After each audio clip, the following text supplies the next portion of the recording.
Informamos que os certificados serão liberados no Simpla em até 24 horas para aqueles que permanecerem no mínimo 75% do tempo do evento. Agora passo a palavra ao debatedor, professor Rafael Farias. Ok, muito obrigado. Agora são 14h, nós vamos começar no dia 26, nós vamos começar mais uma sessão do nosso congresso, a área temática Governança em Gestão Pública e Temas Emergentes. A gente inicia essa sessão com a apresentação da palestra do Teletrabalho no Serviço Público, Desafios e Oportunidades, da professora doutora Tatiane. Na sequência, nós teremos a apresentação de 4 trabalhos e, naturalmente, o debate e as contribuições. Nesse momento, eu já passo a palavra à professora Tatiane, onde ela vai fazer uma palestra, uma exposição, na verdade, né, de cerca de 20 minutos, e, na sequência, nós teremos 10 minutos para debatermos e perguntarmos qualquer coisa que tenha ficado. Eu peço aos colegas que coloquem ou façam as perguntas no chat, que no final da apresentação da professora a gente utiliza essas perguntas, bem como outras que possam surgir. Então, professora Tatiana, eu acho que agora é com a senhora. Ok, bom dia a todos, bom dia, Rafael.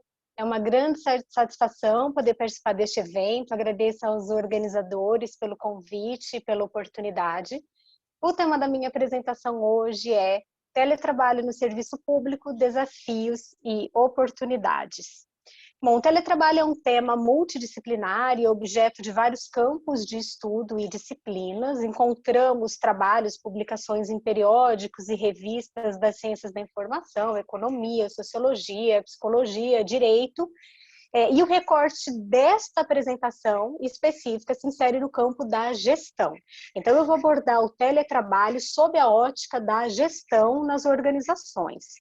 Em primeiro lugar, eu vou apresentar uma contextualização e atualidade do teletrabalho nas organizações. Depois, vou discutir os principais desafios para o teletrabalho no serviço público e as oportunidades e perspectivas. Bom, nós vemos que as formas tradicionais de organização do trabalho estão cedendo lugar a modelos e arranjos mais flexíveis, especialmente em tempos de mudanças, aceleradas por crises como a da pandemia da Covid-19. E foi justamente o chamado Smart Working que permitiu que as organizações dos diferentes setores e os empreendedores continuassem oferecendo seus serviços de forma praticamente contínua durante todo o período de isolamento social, salvando inclusive muitos negócios. E o que é o Smart Working? Embora haja entendimentos diferentes sobre esse conceito, a gente entende que é um conjunto de arranjos de trabalhos flexíveis sobre onde, como e quando trabalhar. O teletrabalho, especificamente, é uma forma de organização de trabalho por meio da qual as atividades podem ser desenvolvidas parcial ou completamente fora do local de trabalho convencional da empresa, da organização, com o auxílio de ferramentas e serviços de telecomunicação. Então, o teletrabalho envolve o onde se trabalha. E a temática adquiriu um fôlego no Brasil com a pandemia, mas o assunto não é novo. Tá? Dados divulgados pela Sociedade Brasileira de Teletrabalho e Teleatividades em 2018, sobre uma pesquisa realizada com uma amostra de empresas privadas no estado de São Paulo, mostraram que naquela época, cerca de 45% delas já adotavam regularmente o teletrabalho e 15% planejavam implantá-lo.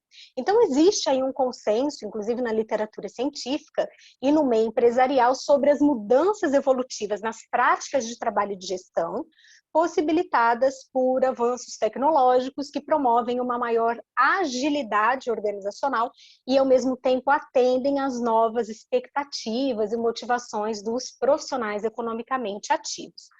O Brasil ainda é tímido no estudo e nas práticas de smart working e, consequentemente, na compreensão e inovação da gestão do teletrabalho.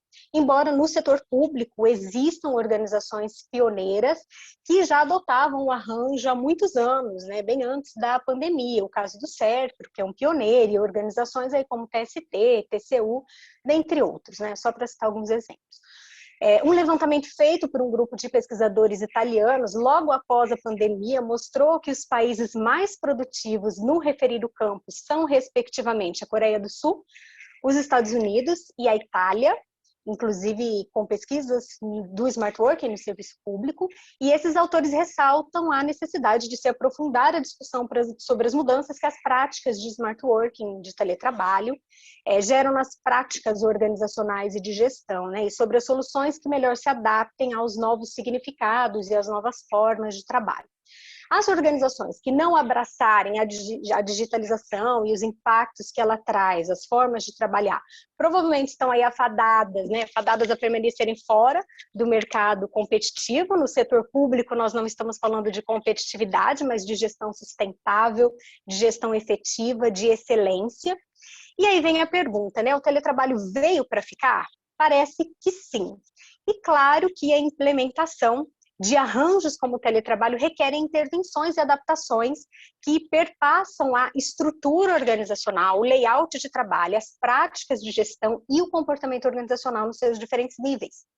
A gente sabe que a simples introdução de novas formas de organização de trabalho pode não alcançar os resultados desejados quando não consideram a cultura nacional, a cultura organizacional, o conjunto habitual de práticas de gestão, e isso também indica que, embora existam orientações gerais que se apliquem a todas as organizações, não tem uma única receita, né? A gente não tem pacotes fechados que sirvam para a implantação do teletrabalho em todas as organizações. Os trabalhos realmente devem ser customizados para as necessidades organizacionais.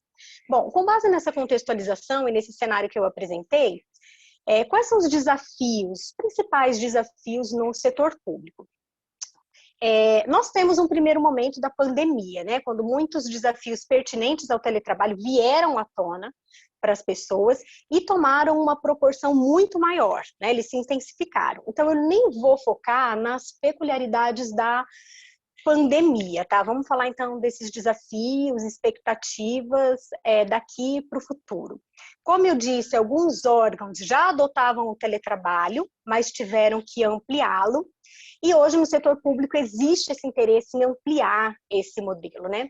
O que nós dos grupos de pesquisa temos visto nos órgãos, nas organizações, e que vai ao encontro de achados presentes, resultados aí nas publicações científicas especializadas. Bom, basicamente eu posso dizer que existem dois eixos de desafios que se cruzam, que se interrelacionam. O primeiro diz respeito às práticas relacionadas à organização do trabalho e ao desempenho e às relações socioprofissionais. E o segundo eixo diz respeito à qualidade de vida no trabalho, à saúde e ao bem-estar no trabalho dos profissionais teletrabalhadores. Então vejam que interessante que essas questões, primeiro, não são exclusivas do teletrabalho, né, do arranjo de teletrabalho, embora tenham aí suas especificidades no teletrabalho. E, então, vieram à tona e atravessaram a agenda dos gestores públicos com essa adoção emergencial do trabalho remoto. Quando eu falo em organização do trabalho, então deixa eu começar a abordar esse primeiro eixo, né? Quando eu falo em organização do trabalho, o que eu quero dizer?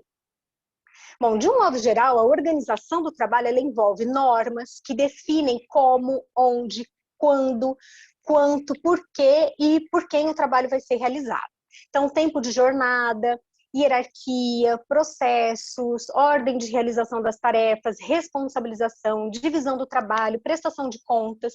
Então, refere-se às variáveis de tempo, por exemplo, prazos, pausas, controle, fiscalização, pressão, cobrança, traços de tarefas, ritmo, repetição, carga ou sobrecarga de trabalho e prescrição, as normas que influenciam as atividades do teletrabalho.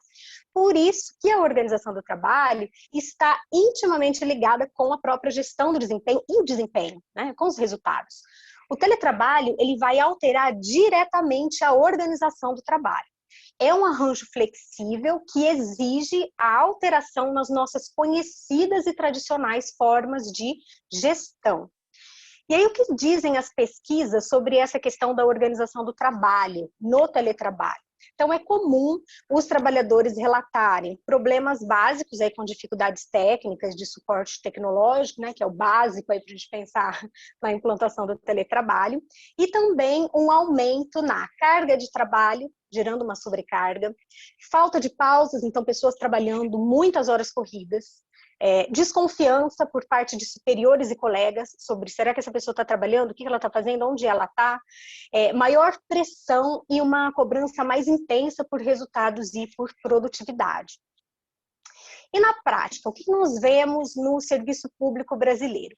Bom, eu faço parte do Ergo Public, que é um grupo que vem estudando há mais de uma década a qualidade de vida no trabalho no setor público, e nós realizamos levantamentos já com mais de 40 mil servidores e dezenas de organizações, e nós entendemos a qualidade de vida no trabalho alinhada à estratégia organizacional, a qualidade de vida no trabalho como uma política e programa alinhados à gestão. Então, nós fazemos diagnósticos e intervenções não paliativas, não assistencialistas ou exclusivamente focados no ajuste do indivíduo.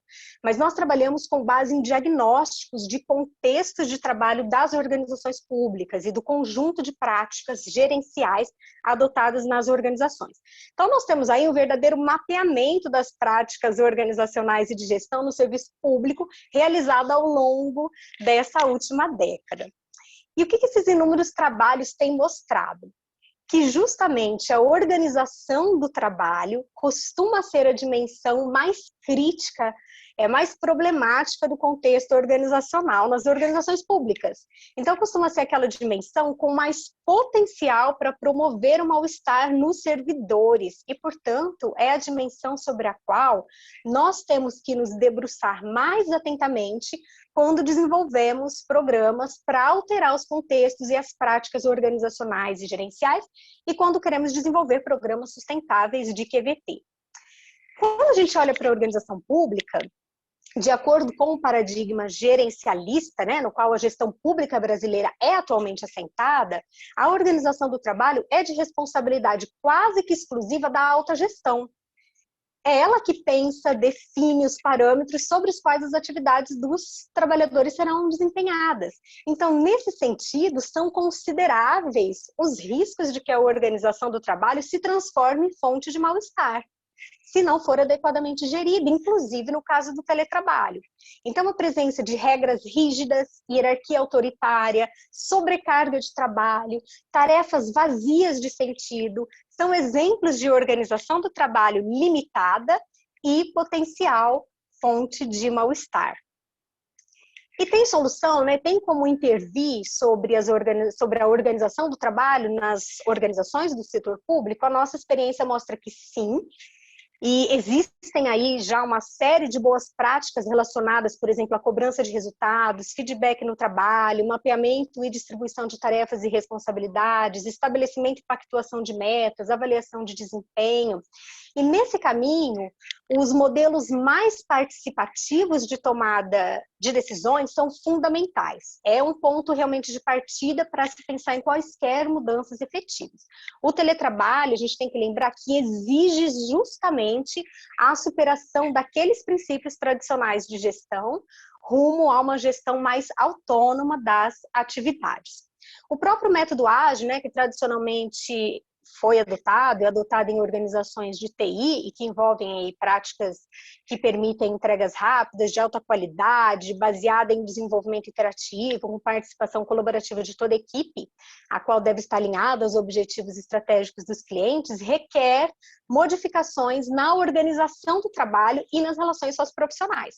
Então, vocês devem ter visto que no campo da gestão de projetos, né, essas metodologias ágeis também ganharam um novo fôlego aí, atravessaram as agendas dos gestores no contexto da pandemia. Essas metodologias acabam surgindo como oportunidades, mas também trazem aqueles mesmos desafios inerentes ao teletrabalho no contexto organizacional. Bom, como exemplos práticos de ações a gente pode citar o uso aí de modelo de gestão por resultados, tá? Princípios da gestão por projetos também são muito úteis, clareza sobre resultados esperados, então a organização ter práticas para especificar as expectativas, indicadores desejados, feedback regular e esclarecedor por meio de chamadas de vídeo. Existem aí uma série de alternativas e ações que podem ser implantadas. Um outro desafio relacionado ao teletrabalho e que tem uma relação direta com a organização do trabalho é o equilíbrio entre trabalho e família no setor público. Eu nem vou falar do contexto da pandemia, em que as pessoas se viram obrigadas de uma hora para outra a trabalhar em casa, sem suporte social com o qual estavam acostumadas e sem escolas para os filhos, né? Vou pensar aqui nos desafios daqui para frente. E a questão da conciliação trabalho e família é muito recorrente nos estudos do teletrabalho. E existem práticas organizacionais e gerenciais voltadas para a promoção da conciliação dessas duas esferas. Eu nem estou me referindo aí somente aos benefícios que as organizações podem oferecer, mas às práticas que envolvem justamente aqueles aspectos da organização do trabalho, né? Em termos de flexibilidade, organização de horas, pausas, autonomia, participação nas decisões. No Brasil, somos ainda muito defasados nesse sentido, tá? E aí, em muitas organizações públicas, nós tivemos a entrada nos últimos anos de pessoas bem jovens que querem ter filhos, estão tendo filhos, ao mesmo tempo um aumento da expectativa e qualidade de vida das pessoas, então um aumento no número de idosos nas famílias. Cabe salientar também aí a questão da mulher no teletrabalho, né? Muitas vezes com sua tripla, quádrupla jornada. Então nós temos aí um longo caminho de desafios para percorrer nesse sentido. Bom, e tem exemplos de práticas, né, que podem ser adotadas, por exemplo, chefias diretas, o departamento de gestão de pessoas, considerarem pedidos individuais de alterações de horários, né, com base nas atividades pessoais, familiares, até porque o teletrabalho facilita essa flexibilidade de horário, porque tem um foco voltado para resultado e entrega. Existe a possibilidade de coordenação de equipes inteiras trabalhando em locais diferentes, mas também de acordos com o pessoal sobre padrões de trabalho e horários de trabalho individuais, né, de modo a acomodar as responsabilidades familiares. Muitos gestores têm feito isso durante a pandemia. E também não esquecer que os próprios gestores são pessoas e têm suas famílias, então o suporte organizacional, né, nesse nível mais macro, ele é super importante. Em relação às relações socioprofissionais, as pesquisas, o que dizem, né, as pesquisas sobre teletrabalho. É comum os teletrabalhadores relatarem aí o sentimento de isolamento, de desconfiança, de diminuição do suporte social recebido nos colegas. E no Brasil, especialmente, nós temos uma cultura que valoriza as relações próximas, né, comunicação cara a cara. E na prática, o que a gente vê no serviço público? Essas mesmas pesquisas e intervenções em qualidade de vida no trabalho que eu comentei, por meio das quais aí nós conseguimos esmiuçar as várias dimensões de contexto do trabalho para então propor uma política de programa de QVT, elas mostram que as relações socioprofissionais, embora possam ter aí traços de competição, de conflitos, no geral, são potenciais fontes de bem-estar, porque são vistas como suporte e filtro para aquelas demandas estressoras. Então, no contexto do teletrabalho, a gente deve ter esse cuidado para que essas relações se fortaleçam e esse sentimento de isolamento, de falta de suporte, de desconfiança, comum no teletrabalho, não alcance grandes proporções, né? Então é bem-vindo todo o uso aí de opções de comunicação disponíveis, permitir que os teletrabalhadores optem por ferramentas cuja utilização lhes seja mais fácil, eficaz, tá? Por exemplo. Do ponto de vista gerencial, nós também temos um grande desafio para os gestores, porque espera-se uma maior autonomia e controle do próprio executor da atividade, né, do teletrabalhador, sobre as suas tarefas, com um monitoramento menos acirrado e com foco na entrega de resultados. Então, pensando nas culturas e estruturas organizacionais que nós temos no serviço público, a gente pode ter aí uma ambiguidade, né, um conflito do que se espera com o teletrabalho e do que a gente encontra estruturalmente. E vem a pergunta, né? Como eu vou gerenciar pessoas que eu não estou vendo? Como gerenciar equipes heterogêneas em termos de competências, inclusive no uso das tecnologias de informação e comunicação? Como gerenciar equipes mistas, com parte das pessoas trabalhando fora e parte trabalhando dentro da organização?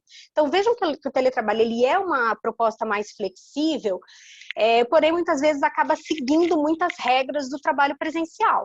especialmente no contexto público. E isso gera uma ambiguidade para o gestor, né?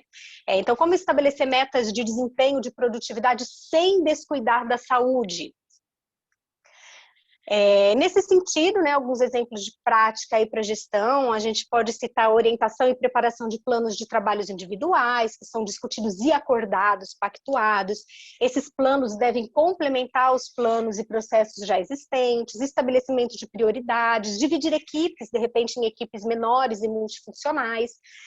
Discutir sobre como o trabalho deve ser feito, né? Compartilhar rotinas que funcionam bem, realizar mapeamento de competências profissionais e aí identificar quem está sendo subaproveitado, pactuar resultados esperados e oferecer um feedback constante, encorajar os trabalhadores, os teletrabalhadores, a comunicarem suas dificuldades e experiências, inclusive relacionadas à saúde e ao bem-estar. E aí, falando em saúde e bem-estar, a gente entra no outro eixo de desafio que eu pontuei para vocês, que envolve justamente a qualidade de vida no trabalho e o bem-estar no trabalho. Os estudos sobre smart working mostram que nesses arranjos pode haver um aumento excessivo da carga de trabalho, né, sobrecarga, falta de pausas, intromissão do trabalho nos momentos de lazer e de descanso da pessoa. A pessoa não consegue mais se desligar ou se desconectar, gerando um desgaste altíssimo, desconfiança por parte de superiores e colegas, maior pressão, excessiva cobrança de resultados. Durante a pandemia mesmo, né, nós vimos uma série de casos de burnout, de adoecimento. Claro que existem outras variáveis, né, desse contexto, mas é importante registrar isso. E olha que interessante, as tecnologias de informação aumentam a oportunidade de flexibilidade, de autonomia dos profissionais, mas, ao mesmo tempo, elas também podem elevar a um patamar sem precedentes o nível de controle e monitoramento eletrônico do trabalhador, né? Então, tem aí uma ambiguidade e todos esses impactos na saúde, no bem-estar do teletrabalhador. Então, é importante destacar que os serviços de apoio, de atendimento de saúde, serviços médicos, psicológicos, são fundamentais para a prevenção do adoecimento e do mal-estar, e nós já tivemos aqui no evento uma mesa, né, uma palestra excelente sobre essa temática. Mas é importante salientar também que muitas fontes de adoecimento e de mal-estar e muitas fontes de felicidade e realização estão no próprio contexto de trabalho, estão no contexto da organização. E claro que nós não queremos só mitigar os efeitos negativos, né, das práticas de gestão, práticas organizacionais, mitigar o mal-estar, mas nós também queremos promover e permitir a felicidade, a realização das pessoas no trabalho. E mexer nessas vivências, mal-estar, bem-estar, requer mexer no contexto, mexer justamente na organização do trabalho, na qualidade das relações socioprofissionais, nas condições de trabalho físicas, tecnológicas, né, especialmente aí no teletrabalho, nas práticas de desenvolvimento e crescimento. E aqui eu vou abrir um parênteses, pelo seguinte, com todas as transformações do mundo do trabalho que nós temos visto aí, nas formas de trabalhar, no significado do trabalho, não tem como pensarmos uma gestão estratégica de pessoas que não seja uma gestão com foco na QVT. Então, essa já era uma tendência e ganhou muita força no contexto dessa crise atual, porque isso ficou muito claro para todo mundo, né? Essas dimensões, desempenho e QVT, se revelaram como interrelacionadas. As práticas de gestão de desempenho devem conversar com essas políticas e práticas de QVT.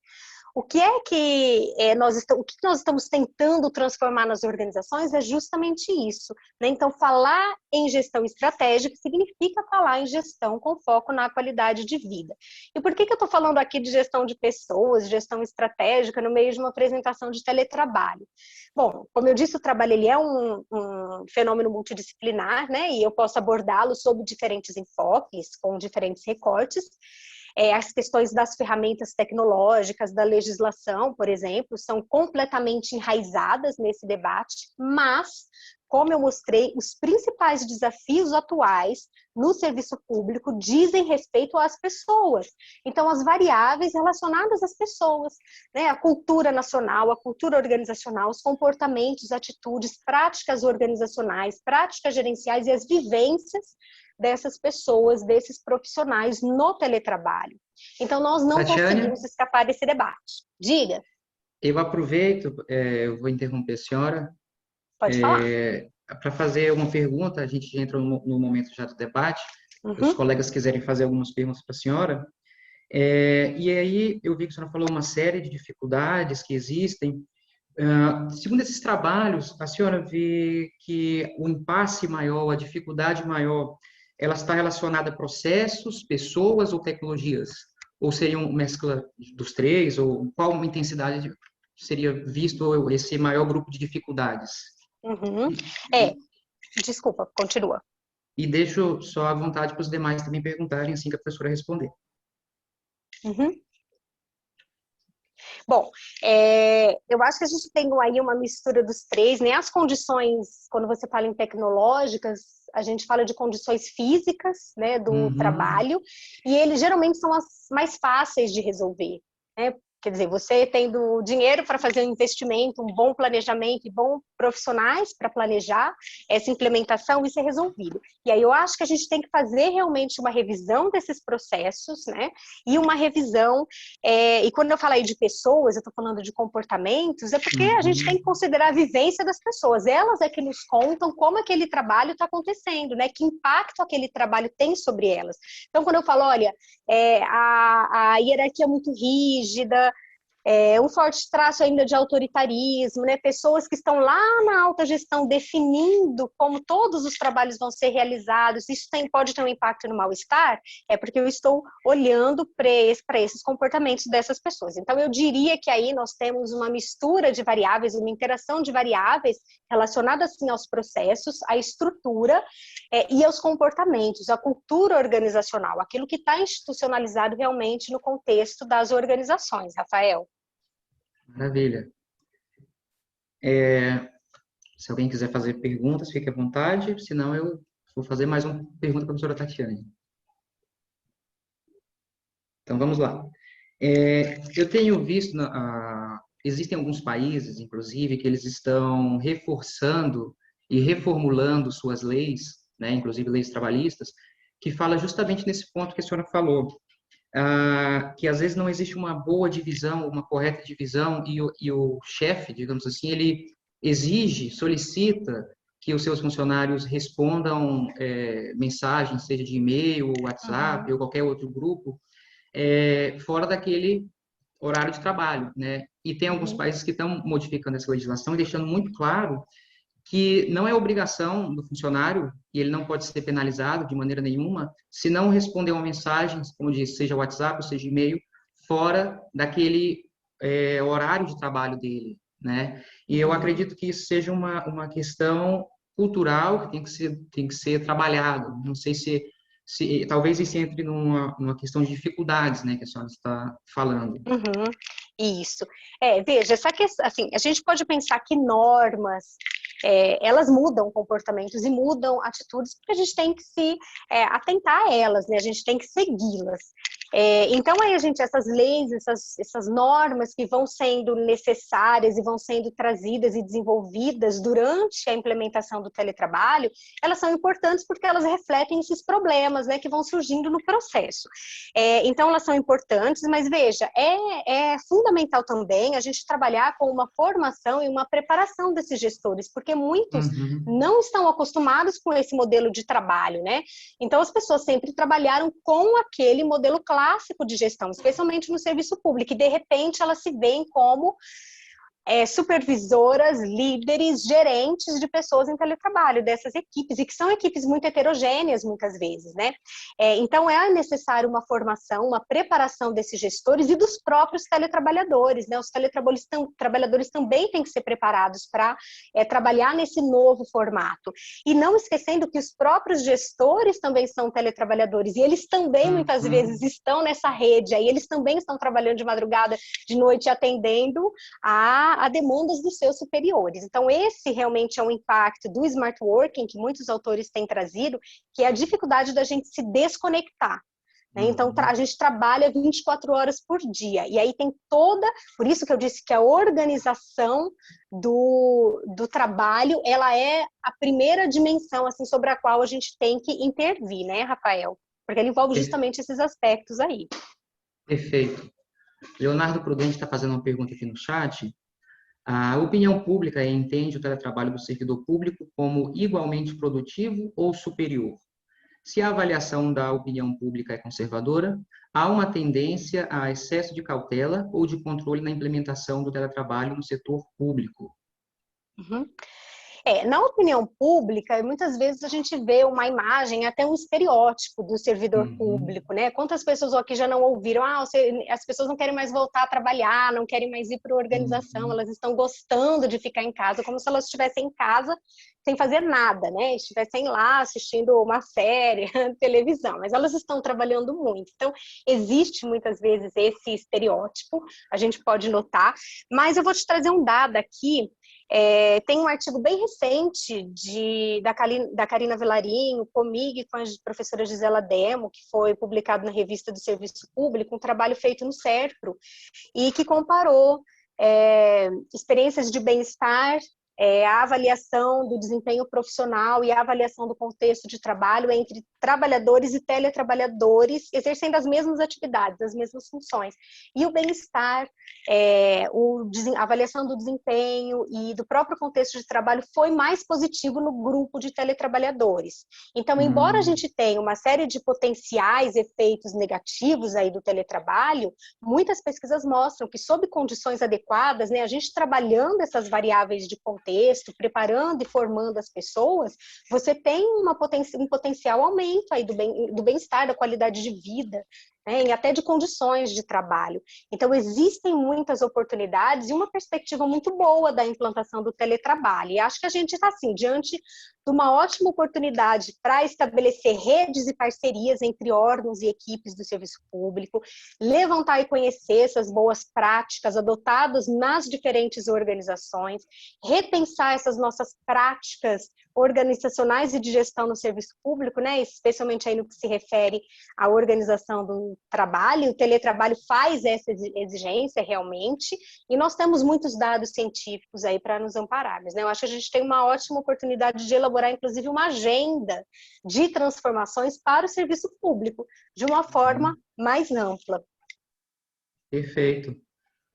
E, na verdade, isso é uma questão que impacta a sociedade como um todo, a realidade como um todo. Eu estava vendo alguns dados, eu fui buscar algumas informações, só para dar um exemplo.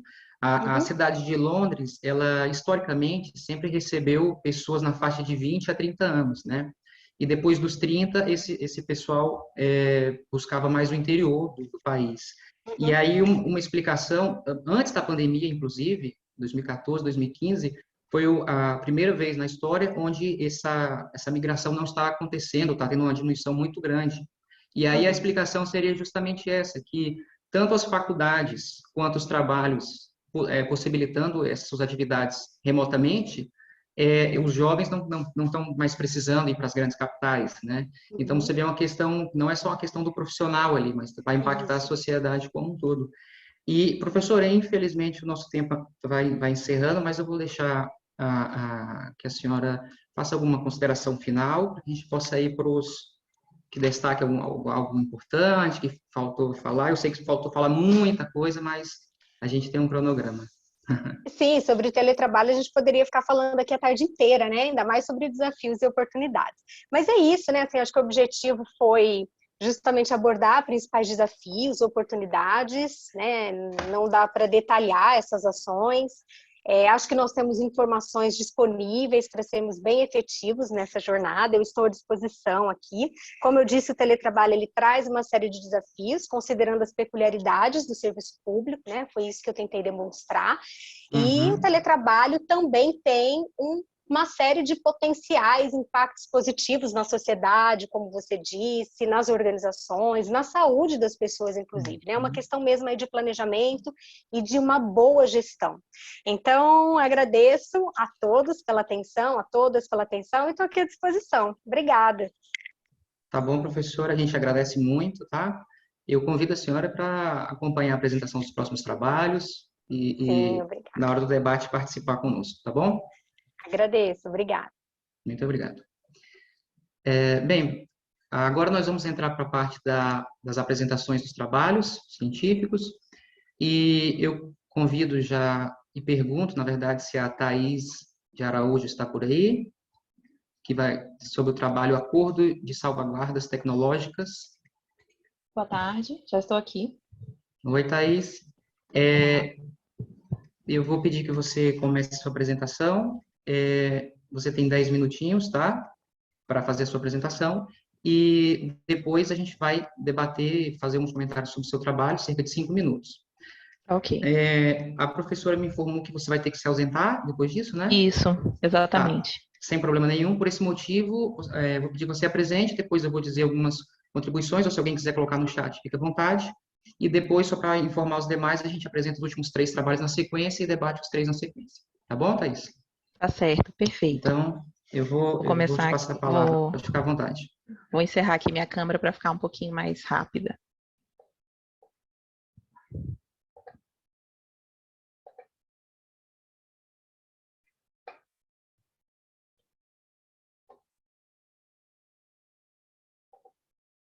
Pronto, todos estão vendo o slide? Estamos vendo. Bom, boa tarde mais uma vez, professores, os colegas. Eu vou iniciar hoje a apresentação dos trabalhos. O meu trabalho, ele estudou o Acordo de Salvaguardas Tecnológicas entre o Brasil e os Estados Unidos e buscou traçar um histórico dessa negociação. Mas antes de eu traçar esses comparativos e entrar mesmo no escopo do trabalho, eu acho interessante uma breve contextualização. Esse acordo é no setor espacial, né? E falando um pouquinho do setor espacial, a gente vem sempre à nossa cabeça logo a Guerra Fria e a corrida espacial entre os Estados Unidos e a antiga União Soviética. Mas eu quero falar um pouquinho mais de um espaço mais próximo da nossa realidade. Até o que permite o que a professora Tatiana nos apresentou agora há pouco, né, o teletrabalho. Permite eu estar apresentando isso online, né? Quero falar um pouco do espaço no nosso cotidiano mesmo. Né, o mundo globalizado e os avanços tecnológicos, eles mudaram tudo nas nossas vidas e também alteraram o setor espacial, né? Então surge um novo espaço, que é chamado, inclusive, com esse nome, novo espaço ou New Space. O setor espacial, ele assume essa nova faceta de forte exploração econômica, com troca de atores, inclusive, né? Deixando esse domínio estatal e passando para um domínio privado, né? As empresas começam a se interessar, a investir pesado, inclusive, para buscar esses frutos do desenvolvimento espacial, né? Com criação de novos mercados, novos produtos e prestação de novos serviços, né? Nesse slide, por exemplo, eu destaquei algumas das aplicações do nosso dia a dia, que são aplicações espaciais. Posicionamento, meteorologia, observação da Terra, né? Agricultura de precisão e várias outras, né? O espaço, então, virou um grande mercado, fonte de muitos investimentos, e isso está atraindo interesse de muitos países e empresas, e o Brasil, ele é um desses países. O Brasil, ele pretende se firmar como um país lançador, com a utilização e abertura comercial do Centro Espacial de Alcântara, e pretende usar a estrutura que já existe e somar as excelentes condições climáticas, mesmo geográficas, de Alcântara, e tentar se tornar competitivo frente a esses novos mercados e aos centros de lançamento concorrentes, né, que já existem. Ok, mas para abrir Alcântara para as atividades comerciais de lançamento, a gente precisa garantir que as empresas que venham operar nele não tenham suas tecnologias reveladas, seus segredos expostos, né? O setor espacial, como todo mundo sabe, ele é um setor de alta tecnologia. Então, as empresas privadas que estão investindo recursos elevados nesse conhecimento e exploração, elas visam lucro, né? E querem ter todos os seus, toda a sua propriedade, digamos assim, seus investimentos garantidos e seguros. Ok, então como o Brasil vai fazer isso, né? O que o Brasil precisa para comprovar para essas empresas que ele vai proteger a propriedade intelectual dos seus componentes e tudo mais? Bom, um dos primeiros passos para isso é justamente a celebração de um acordo de salvaguardas tecnológicas. E aí a gente chega à conceituação importante desse trabalho, que é o que é um haste. Um haste nada mais é que um compromisso recíproco de proteção de tecnologias, pode ser definido também como um acordo de propriedade intelectual, é um instrumento muito utilizado nas áreas de ciência e tecnologia, em especial no setor espacial. E aí nós temos a segunda pergunta.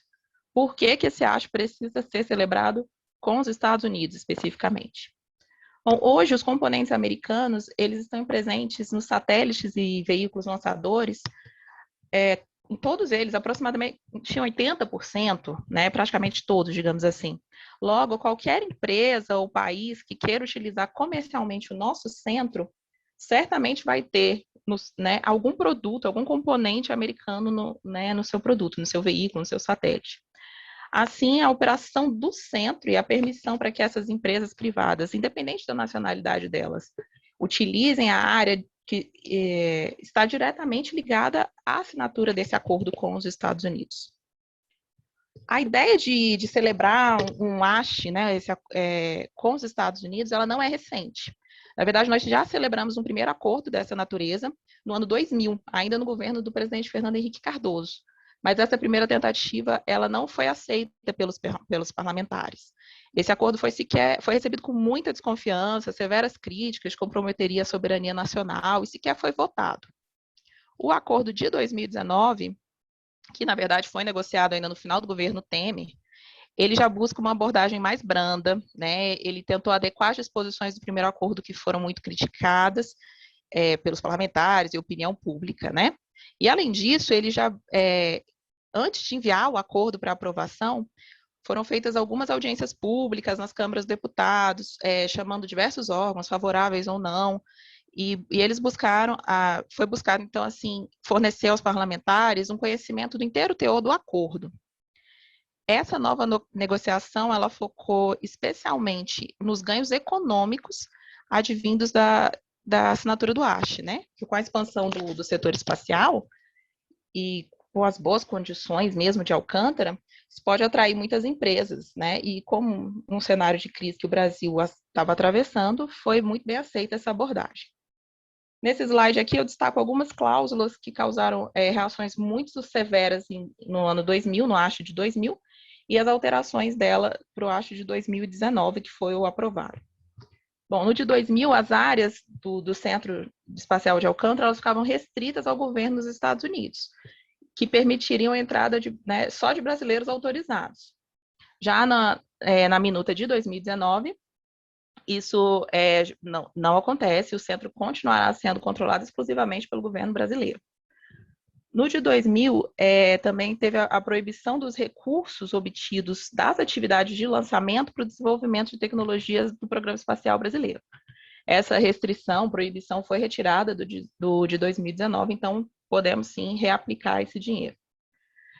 No de 2000, tinha esse impedimento do ingresso no centro de países que não integrassem o regime de controle de tecnologias de mísseis. Bom, essa restrição ela continua, mas existe agora a possibilidade de uma autorização específica para algum lançamento, né, específico, desde que os dois países concordem.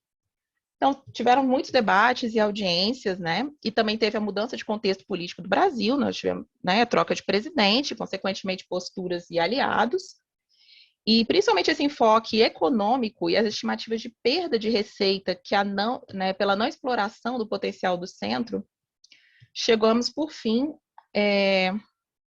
a assinatura ocorreu, no caso, em 2019, né, em Washington, mas chegamos, por fim, à ratificação pelo Congresso Nacional e a promulgação pelo decreto 10.220, em 5 de fevereiro, de 2020. Bom, a assinatura do ASHE, ela abre uma janela de oportunidades para o Brasil, realmente adentrar esse grupo seleto de países que possuem um centro de lançamento ativo e, mais seleto ainda, grupo de países que possuem um centro de lançamento com atividades comerciais. E estima-se que a demora nessa assinatura, do ano 2000 até 2019, tenha gerado uma perda de receita de 3,9 bilhões. A participação crescente das empresas privadas no setor espacial tem gerado um crescimento na área e estima-se que em 2040 deve chegar até 1 trilhão por ano, 1 trilhão de dólares, no caso. Bom, concluindo, o ASHE entre o Brasil e os Estados Unidos, ele vem possibilitar uma retomada e uma guinada para o setor espacial brasileiro. A assinatura do ASHE ela permite essa abertura de uma vertente comercial, visto que as empresas estrangeiras que trabalham com os componentes espaciais norte-americanos poderão, então, acessar o Centro Espacial do Brasil. Mas é importante destacar que a assinatura ela é só o primeiro passo nessa trajetória, né? e que temos pela frente um campo muito grande para estudos, levantamentos sobre a efetiva implementação desse acordo e também da garantia da propriedade intelectual. Bom, esse trabalho buscou, pelo estudo de caso, traçar o histórico dessas duas negociações, focando nos pontos que levaram ao fracasso da primeira tentativa e que foi modificado para o êxito do acordo atual. Foram pesquisados vários artigos sobre a temática espacial, mas, como eu já disse, ele é um tema bem novo, então eu acredito que ainda vai sair muita literatura sobre essa questão nos próximos anos. Eu agradeço demais a oportunidade de dividir essas informações com vocês, especial NB e pela organização, especial a professora Zigrid, que foi muito atenciosa comigo e todos vocês do Congresso. E deixo aqui o meu e-mail para o caso de dúvidas ou até mesmo para uma troca de informações sobre o assunto. Obrigada. Ok, Thaís, maravilha. Agora a gente tem 5 minutinhos para debater. Vou pedir que os colegas façam as perguntas no chat, mas enquanto isso, enquanto surgir alguma pergunta, eu vou fazer alguns comentários e também vou fazer uma pergunta. Em primeiro lugar, eu gostaria de parabenizar, eu achei o texto muito, muito bom, o português, assim, foi um texto bem prazeroso de ler, e o tema também é muito interessante, né? Eu destaco esses 2 pontos. Agora eu queria te perguntar uma coisa e depois eu vou fazer uma recomendação sobre esse ponto, que seria o seguinte, qual é a sua opinião sobre o tempo que transcorreu essa assinatura? Qual foi o seu posicionamento? Eu digo não como pesquisador, agora pessoal, tá? Você achou bom, não achou? Porque tinha alguns comentários, algumas reclamações, né? Por exemplo, da questão das famílias quilombolas que saíram da área, também debate sobre a soberania nacional, também foi colocado isso no seu artigo. Então, a sua opinião pessoal, ou a sua opinião, né, melhor dizendo, sobre a assinatura do contrato e esse tempo que transcorreu.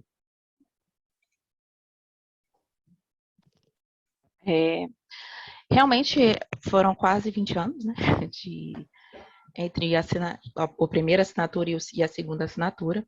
Eu acho que foram feitas melhoras, sim, no texto. Ele realmente tinha uma forma muito bruta, muito rude que estava no primeiro artigo. Numa leitura, realmente parecia que podia realmente ferir a soberania nacional. Eu acho que essas, vamos dizer assim, arestas foram aparadas assim nesse segundo texto. A questão dos quilombolas, eu nem trouxe para a apresentação porque ela é muito comprida, né? Não daria tempo nesses 10 minutos. Teve ainda existe essa situação, né? Embora o governo do Maranhão tenha feito essa desapropriação em 1991, então já 10 anos antes também do primeiro haste. Mas a questão é que, nesse momento, existem mais outras comunidades quilombolas também, mas elas já estão, elas não vai ter agora nenhuma desapropriação, né? Nesse momento. Essa desapropriação aconteceu há muitos anos, não tem mais aumento de terreno, vamos dizer assim, né? Porque o CLA ele já existe desde 1983, quando ele foi inaugurado. Então, não vai ter nenhum aumento de terra ou de desapropriação. A questão cultural, aí, bem particular mesmo, eu acho que precisa ser conversado, né? Eu acho que vai ter que ser uma coisa que, quando de fato for vir a implementar, porque a gente está com a assinatura agora só, né? Ainda não passamos desse passo. E eu acredito que vai ter bastante diálogo, sim. Ok.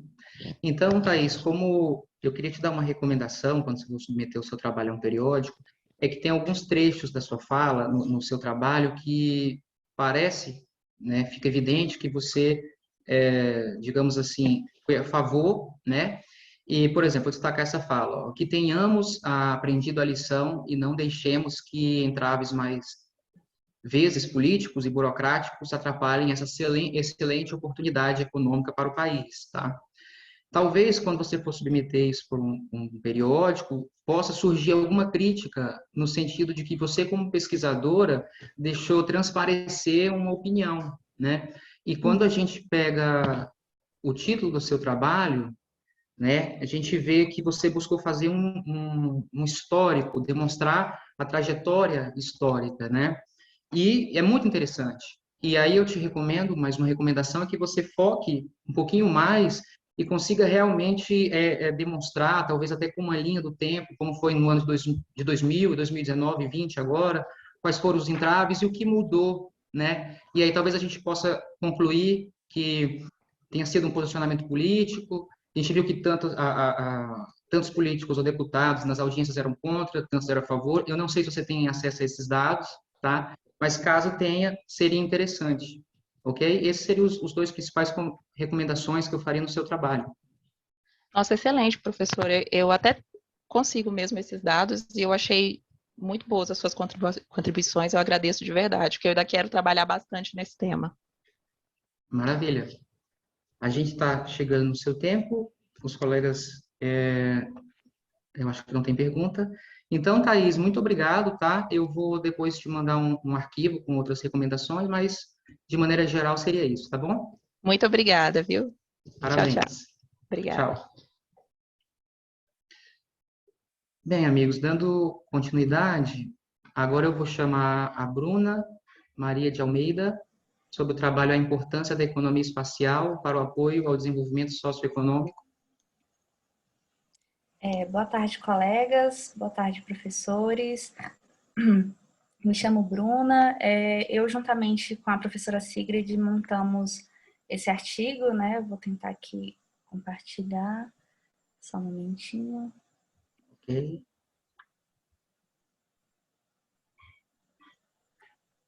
Conseguem ver direitinho? Sim, já estamos vendo, Ok. sim.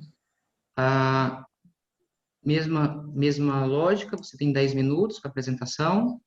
Ok. E aí eu já peço que o próximo, que seria o Leonardo, já fique atento, tá, Leonardo? Que nós vamos emendar essas 3 apresentações uma na outra para fazer um debate final de todas elas, tá? Então, você tem 10 minutos a partir de agora, por favor. Ok. Então, voltando, o meu artigo junto com a professora Sigrid vai abordar a importância da economia espacial para o apoio ao desenvolvimento socioeconômico. Bom, gostaria de dar uma contextualizada, né, informando que as atividades espaciais, como informado anteriormente pela nossa colega Thais, ela tem múltiplas aplicações, não é somente lançadores de satélites, foguetes, aquela corrida espacial que aconteceu na época da Guerra Fria. Muitos produtos advindos dessa corrida ajudam até hoje no cotidiano, inclusive nas nossas apresentações agora, graças ao congresso virtual, podemos usar essas tecnologias, né, em benefício, inclusive, pedagógicos, como está acontecendo agora, né. E, como eu estava dizendo, as atividades espaciais, elas trazem benefícios que extrapolam seu próprio segmento, né? Elas geram ganhos de eficiência na economia com redução de custos, otimização de processos produtivos. E a gente pode perceber que as atividades espaciais, elas estão em vários setores da nossa economia e englobam telecomunicações, observação da Terra, serviços governamentais, defesa, transporte e etc.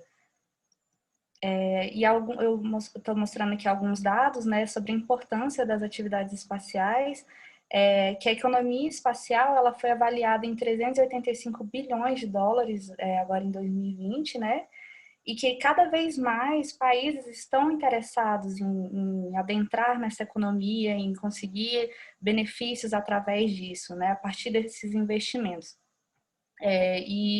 Notou-se que de 2008 até 2018, o número de países interessados saltou de 50 para 82 em 10 anos.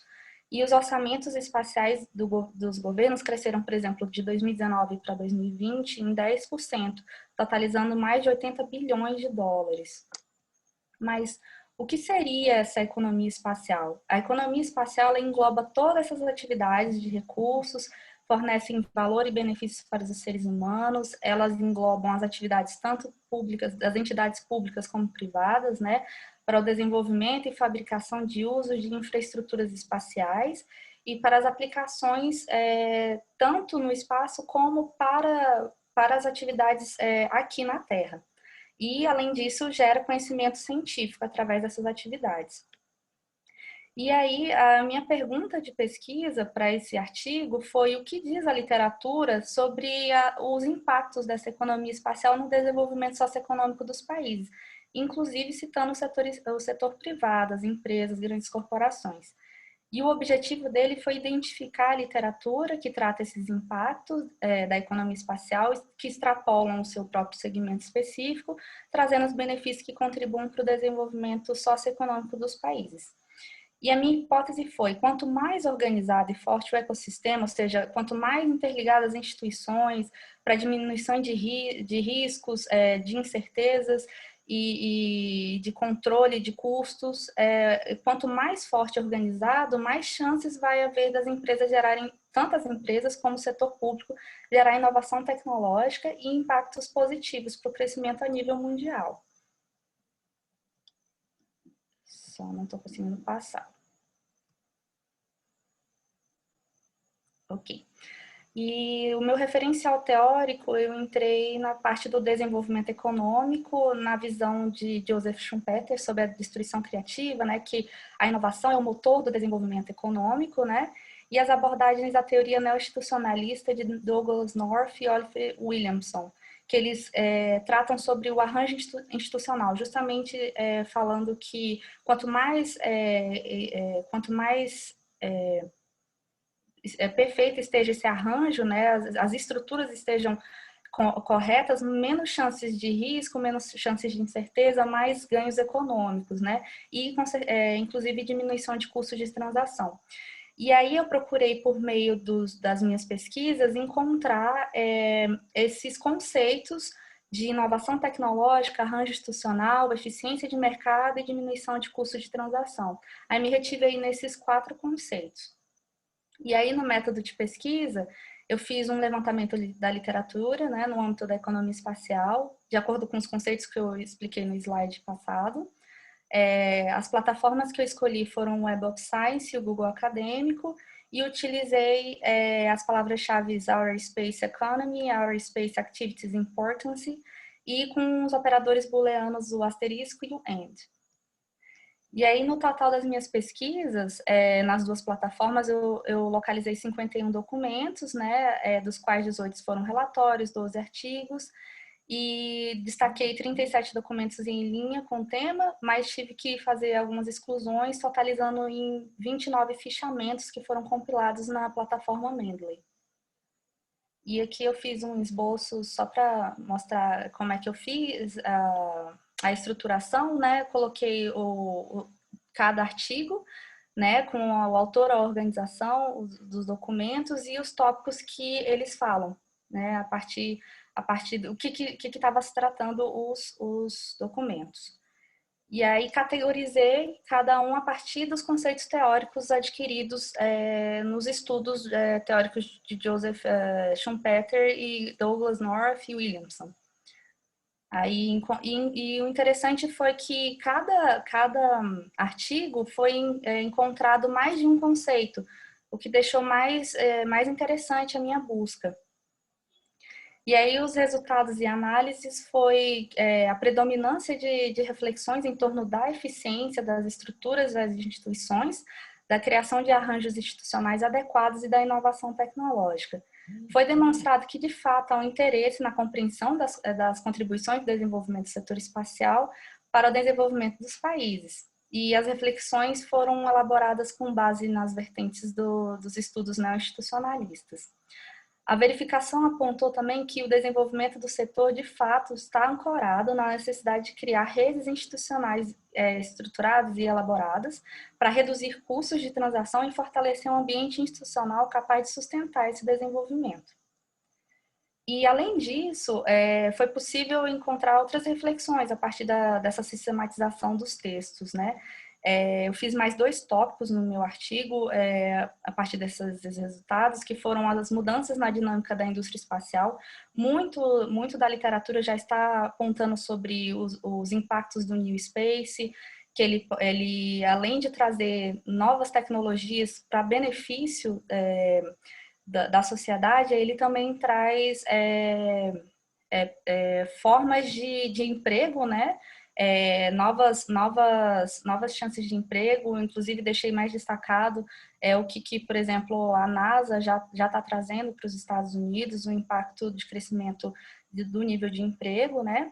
A prospecção que as empresas começaram a aumentar cada vez mais seus investimentos no setor, o que deixa bem claro, por exemplo, a SpaceX, a Blue Origin da Amazon, por exemplo, a constelação de satélites que já foi lançada em recorde esse ano.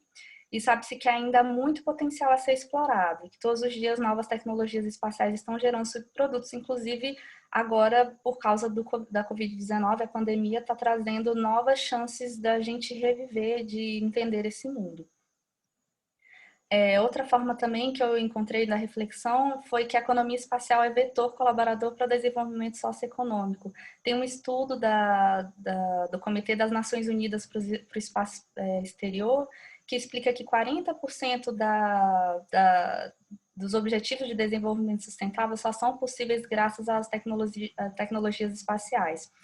Então, foi frisada a importância da economia para o apoio ao desenvolvimento sustentável e progresso dos países, uma vez que se aplica a tecnologia espacial para a tomada de decisão governamental, além disso, né? E muitos problemas podem ser mitigados, criando novas oportunidades de crescimento.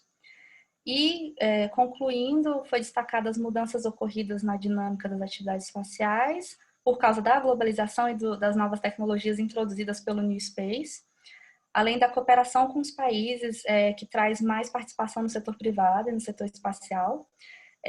Também foi enfocado os impactos socioeconômicos por meio das análises dos estudos, das bases científicas, e entendeu-se que o estudo é compatível com as análises econômicas assinaladas de Schumpeter, Douglas North e Oliver Williamson, e que apontou a necessidade de um ambiente institucional capaz de sustentar esse desenvolvimento. Essas são as referências, se alguém tiver interesse a mais. E eu agradeço, deixo também aqui para contato, se alguém tiver interesse, o meu e-mail e o e-mail da professora Sigrid. Obrigada. Ok, Bruna. Daqui a pouco a gente volta para debater o seu trabalho. Okay. Agora agora eu vou chamar o Leonardo Martins Prudente. Olá, boa tarde, professor. Boa tarde, Leonardo. A mesma lógica, tá? 10 minutinhos, por favor. E no final a gente vai debater o seu trabalho também. Tá bom.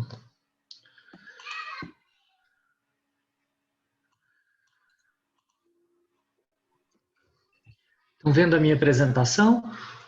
Sim, estamos vendo. Então tá bom. Tá. Desculpa, gente, minha filha pede lá para a mamãe te ajudar. Os desafios do teletrabalho, né? Como disse a professora Tatiane. Pessoal, eu queria agradecer, né, todo o apoio da equipe do Congresso, né? E eu queria fazer de cara um agradecimento muito especial, expressar todo o meu reconhecimento, né, à pessoa que revisou o meu artigo, fez muitas críticas, e eu queria agradecer assim do fundo do meu coração. Essa pessoa fez um trabalho brilhante, eu queria aqui na frente de todo mundo expressar o meu reconhecimento. Olha, eu não sei quem você é, mas eu queria dizer para você que você é uma inspiração profissional para mim, tá bom? Então, se de repente a professora Sigrid ou a professora Patrícia conhecerem, por favor, transmitam a essa pessoa meus mais sinceros agradecimentos e a minha admiração. Tá? O meu trabalho é sobre a execução financeira dos projetos de cooperação internacional firmados entre as instituições no Brasil e o PNUD. O objetivo do meu trabalho foi identificar e medir a relação entre a execução financeira dos projetos firmados, né, e fatores comuns a eles e que são percebidos como riscos. Então, na verdade, o meu trabalho ele é de cunho gerencial, não é acadêmico como as minhas colegas que me antecederam, né? E então, por isso ele foi focado na execução financeira. No caso dos projetos de cooperação internacional, a execução financeira ela é um proxy de uma boa execução de um projeto. Ao contrário de outros projetos, onde uma baixa execução financeira pode indicar que você teve uma grande economia, na cooperação internacional isso não acontece, porque os projetos eles são amplos, são lato sensu, não são com os objetos muito bem definidos, por exemplo, apoiar uma política, sabe? É muito diferente, por exemplo, de um projeto que é construir uma ponte. Então, por isso que eu resolvi olhar pela execução financeira. Por que o PNUD? Porque o PNUD é o Programa das Nações Unidas para o Desenvolvimento, é a maior agência de projetos das Nações Unidas, é a que tem a maior carteira, que está maior tempo no Brasil e que tinha os dados disponíveis para essa comparação. Né? Então, o que eu fiz foi um estudo longitudinal, eu peguei 110, e censitário, peguei todos os projetos da cooperação do PNUD no Brasil e chegamos a um universo de 110 projetos com execução entre 2012 e 2018. Tá? Eu não peguei o período anterior, porque esses dados não estavam disponíveis, e também até 2018, porque o trabalho foi realizado entre 19 e 18. Tá? As 5 variáveis que eu estudei que poderiam ter impacto na execução financeira foram o tipo de cooperação, o ano do projeto, mudanças políticas, o tipo de órgão receptor da cooperação e a variação cambial. Tá? Eu vou explicar sobre cada uma dessas variáveis nos slides seguintes, ok? Então, vamos lá. Para iniciar, a legislação brasileira, ela define que o Brasil só pode cooperar com um organismo internacional em 2 modalidades, que a gente chama de execução nacional e execução direta.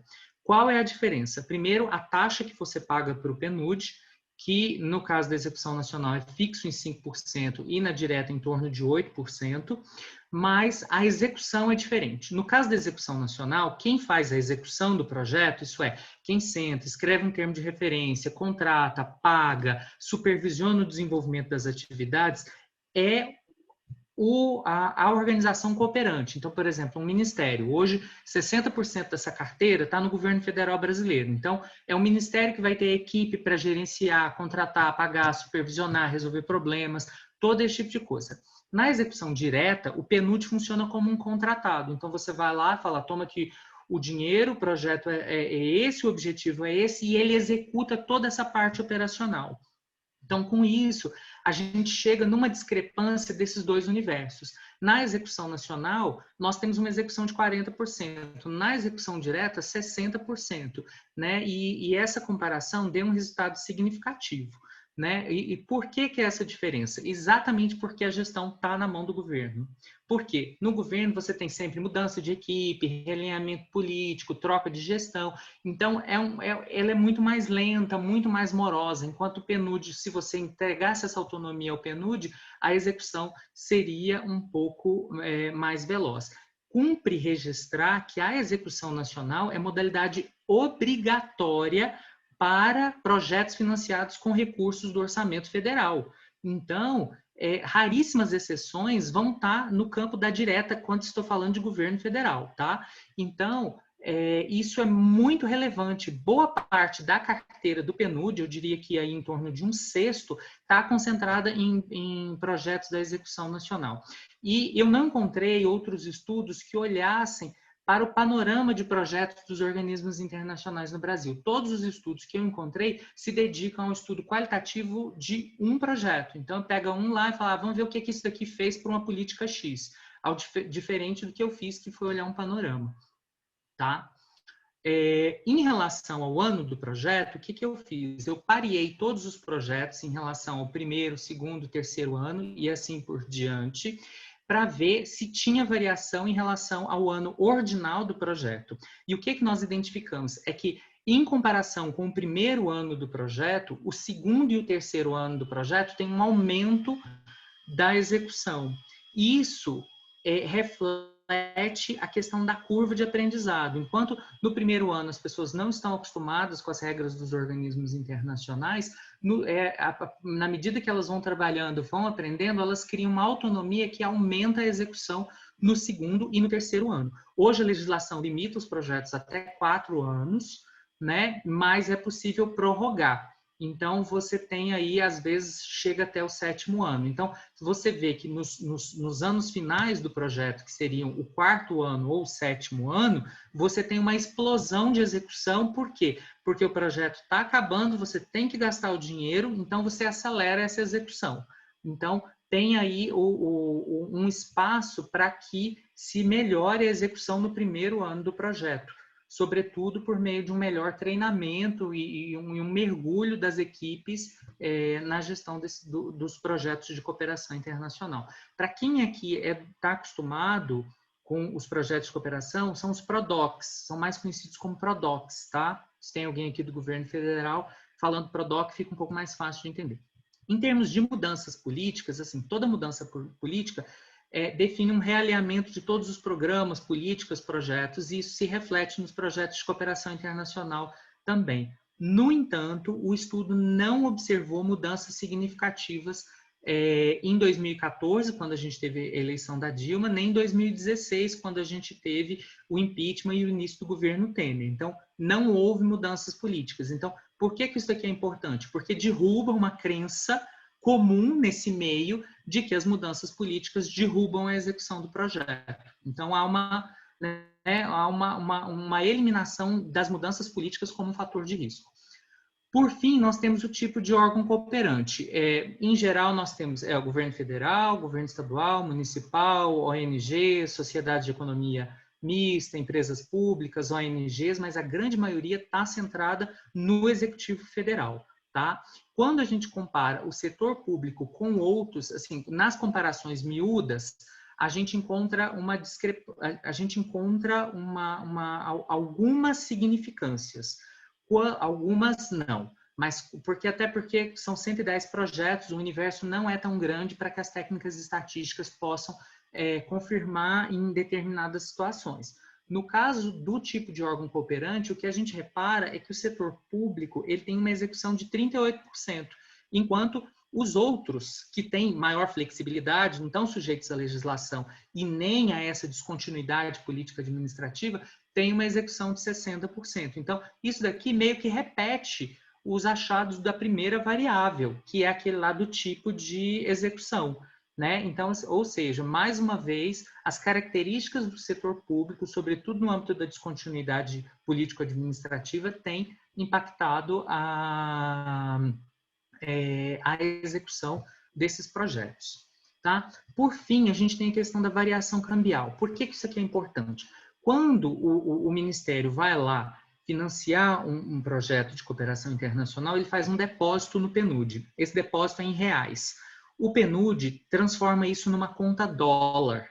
Então, se você tem uma valorização do dólar, esse valor cresce. Então, eu posso depositar 1 milhão e daqui 2 meses eu ter 1.100.000 reais para poder gastar. Então, esse é um valor que vai crescendo. Da mesma forma, se houvesse uma desvalorização do dólar, eu teria menos recurso. Então, já estou encerrando.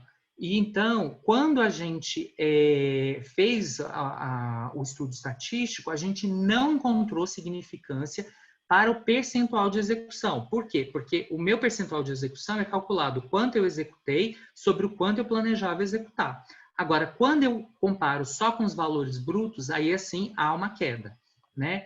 Então, para concluir, o estudo, né, repito, ele tinha viés gerencial, então ele tem algumas sugestões de alinhamento e de planejamento dos projetos, com sugestão para expansão do portfólio de execução direta, seja por meio da alteração da legislação que impõe essa modalidade ou por meio da priorização da carteira, como uma forma de permitir projetos mais ágeis, com mais resultados, né? O investimento em capacitação no primeiro ano da gestão para poder diminuir o impacto da curva de aprendizado, né? O descarte de fatores percebidos como riscos, como o caso da mudança política e da variação cambial, e aí uma sugestão para novos estudos que pudessem, de repente, pegar os outros organismos internacionais, ou mesmo mais anos, ou enfim, usar outras variáveis, por exemplo, como temas e enfim. Obrigado, professor. Maravilha, Leonardo. Muito boa apresentação. Eu convido agora Ellen. Olá, boa tarde. Aqui. Boa tarde. Estou tentando projetar, se os senhores conseguirem ver. Pode me avisar? Conseguem, né? Tá. Consigo ver. 10 minutinhos. Ok. Primeiramente, boa tarde. Eu coaduno com um colega que me antecedeu com relação aos comentários sobre o avaliador. Realmente foi de grande valia mesmo. Foi um anjo e eu espero, e eu estou gostando muito dos comentários do senhor também, moderador, a respeito dos trabalhos. Eu espero, eu e as colegas também esperamos enriquecer o nosso trabalho com os comentários e com o debate que será feito ao final. Então, o tema do nosso trabalho é os reflexos que a Lei 13.979 de 2020 trouxe no processo de aquisição de insumos para o enfrentamento da Covid-19 na Polícia Rodoviária Federal. Esse trabalho ele vai entrar dentro da janela teórica proposta pela professora Tatiana, né, Tatiane, que iniciou a fala, né? Ela trouxe a questão do New Public Management e das reformas gerencialistas que foram feitas na burocracia, na administração pública. Então, o trabalho ele buscou investigar quais as mudanças ocorridas nesse processo de aquisição de insumos no contexto da pandemia e especificamente no âmbito da Polícia Rodoviária Federal. Porque aqui eu já adianto que pouco se fala, né, a questão de segurança pública, a gente acha poucos artigos a respeito dos órgãos policiais. Então, dentro do nosso mestrado, a gente sentiu essa necessidade de trazer um pouco dessa realidade de um órgão policial e principalmente porque a Polícia Rodoviária Federal poucos conhecem a vasta capilaridade que ela possui. Então, a gente se valeu de uma metodologia qualitativa descritiva, também pesquisa bibliográfica e análise documental, buscando trazer como recorte temporal o período compreendido entre os meses de dezembro de 2019 a junho de 2020. Os resultados obtidos contribuem para demonstrar como o órgão analisado ele conseguiu manter a governabilidade das aquisições durante o período da pandemia, apontando para os aspectos positivos das políticas públicas de desburocratização do setor público. Aqui eu trago a estrutura do trabalho, nós trouxemos a introdução no mesmo estilo que a professora Tatiane colocou, a questão das reformas gerencialistas, que não houve essa quebra, né, do paradigma burocrata. Pelo contrário, elas tentam corrigir as disfunções, né, da burocracia. A revisão de literatura está baseada nisso também e traz como itens o modelo burocrático e seu reflexo nos procedimentos de aquisições e contratações da administração pública, o modelo organizacional gerencialista e a resposta da administração pública brasileira à pandemia. No terceiro item, a metodologia, a gente traz materiais e métodos utilizados, análise do processo de compras na PRF e o combate à Covid, e no quarto item, as conclusões. Como eu já coloquei o spoiler no começo, o objetivo do trabalho foi verificar quais as modificações foram introduzidas pelas mudanças legislativas, né, da Lei 3.979 de 2020, para a pandemia, especificamente para a pandemia. Para tanto, como metodologia, nós analisamos os processos de aquisição, né, e especificamente detalhados no painel de compras. E aí eu trago gráficos só para ilustrar que foram a quantidade de 105 compras realizadas só para insumos, né? E o que a gente fala de insumos no combate à pandemia seriam álcool, máscara e luvas, né? E no valor de 3.773.000 e a quantidade de 118 fornecedores. Dentro dessa análise de dados e resultados, a gente trouxe que os dados constantes no painel de compras relativas às compras da PRF, nesse recorte temporal de dezembro de 2019 até 30 de junho de 2020, verificamos como resultado algumas correções das disfunções burocráticas que essa determinada lei implementou. Ela trouxe, sim, uma celeridade na contratação e ela também acabou introduzindo um processo de marketization, né, da administração pública, que o autor Leonardo Seck, de 2009, e Hover e Santos, de 2019, entendem como um modelo gerencialista, né, que acaba desagregando a centralização muito característica da administração pública federal em unidades especializadas. Como uma das considerações finais, a gente traz que a literatura ela tem apontado que não é possível afirmar a superação do modelo burocrático administrativo. Principalmente esse autor, Leonardo Seck, ele traz muito isso, de uma forma bem detalhada. E tal afirmação ela ficou evidenciada frente ao cenário da pandemia, que exigiu do governo federal uma postura célere em relação às ações de enfrentamento. O que a gente especificamente quis mostrar aqui. Dentro daquele recorte totalmente burocrático e engessado que a Lei 866 trazia, né, que ela foi revogada, trazia para o contexto de contratações públicas da administração pública federal, esse diploma, esse novo diploma de 2020, ele buscou trazer um paradigma mais gerencialista, possibilitando contratações diretas e acelerando os processos de aquisição. Só para os senhores terem uma ideia, dentro desse recorte temporal que nós colocamos de dezembro de 2019, quando se adquiriu insumos semelhantes, álcool e máscara, levou 4 meses só entre a formalização da demanda e a emissão de nota de empenho, sem contar o processo logístico de entrega desse material. E já nas contratações, a partir da vigência desse novo diploma, eles, em 1 mês, já havia até nota de empenho e já era possível entregar esse material para os policiais que estavam atuando. O importante é caracterizar que a Polícia Rodoviária Federal, enquanto órgão de segurança pública, ela não, de maneira nenhuma, é uma atividade essencial, de maneira nenhuma poderia ter uma interrupção dos serviços prestados, e por isso que foi tão importante essa questão desse novo diploma para os processos de aquisição. Aqui eu trago as referências, quem tiver interesse. No mais, estou aberto às sugestões e às contribuições do pessoal. Muito obrigada. Ok. Muito obrigado. Bem, agora a gente entra no momento da discussão dos trabalhos, comentários, perguntas, sugestões, tá? Como eu falei, tem aí do lado o chat, vocês podem ir escrevendo, mas, de todo modo, naturalmente, eu tive o prazer de ler o trabalho de todos e fiz algumas sugestões e recomendações que eu vou dizer aqui, e também vou visitando sempre o chat aqui para ir compartilhando com vocês, ver o que vocês falam de interessante também, tá?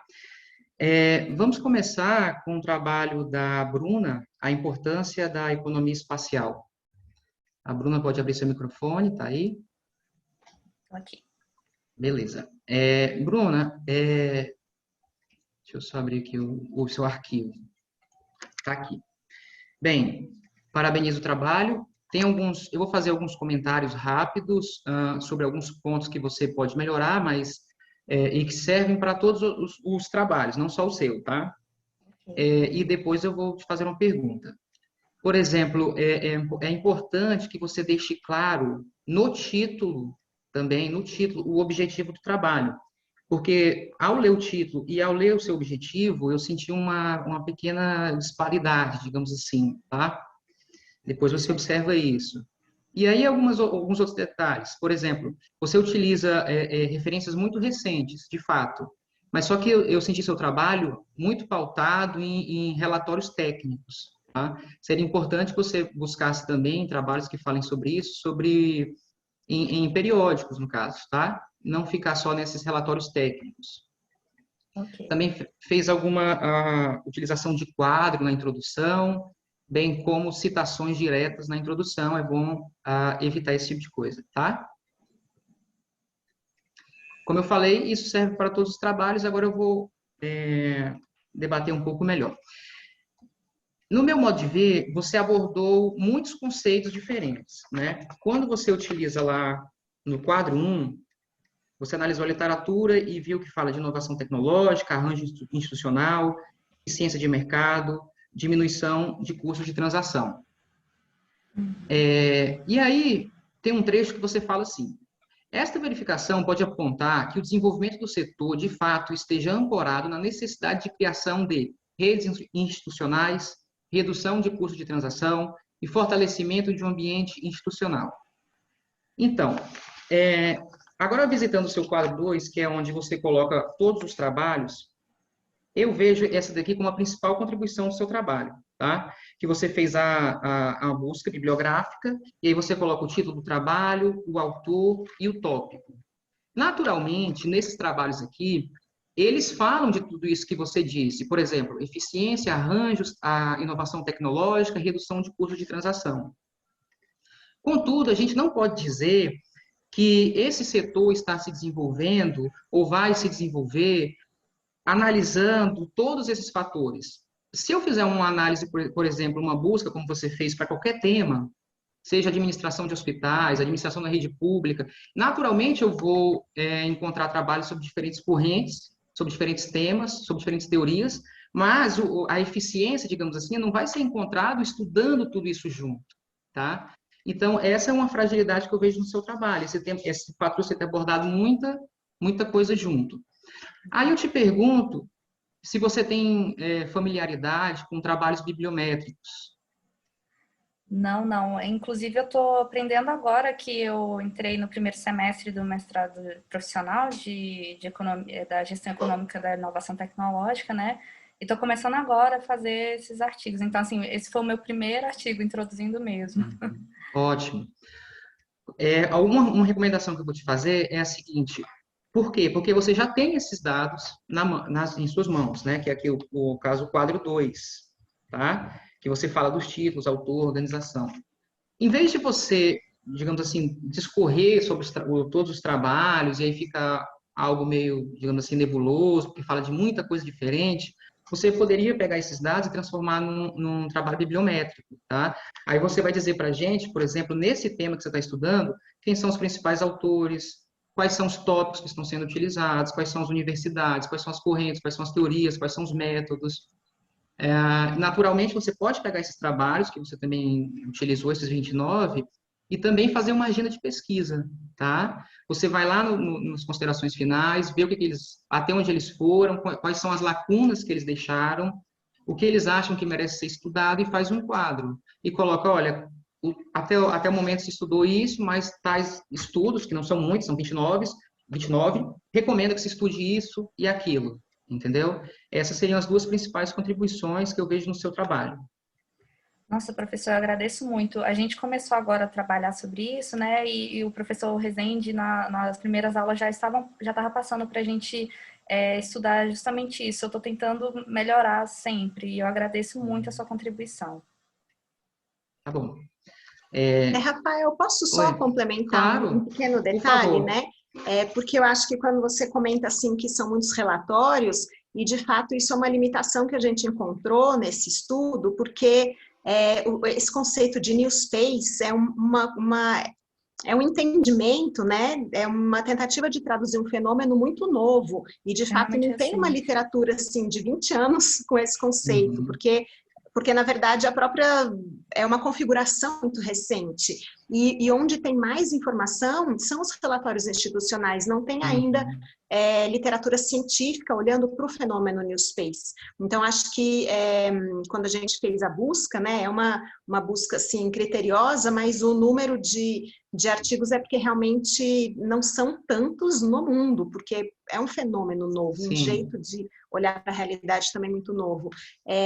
E a gente lamenta também, né, que sejam relatórios, porque aí são relatórios institucionais, não tem uma construção científica. Então, talvez a gente possa, Bruna, só destacar no resultado que ter identificado essa lacuna, né, essa ausência científica e uma predominância de relatórios, os relatórios têm um outro propósito, outro objetivo, é outro tipo de texto, isso já aponta para a importância de aprofundar esse conhecimento de maneira científica, né? E, enfim, em função da importância que o setor está adquirindo, é algo relevante.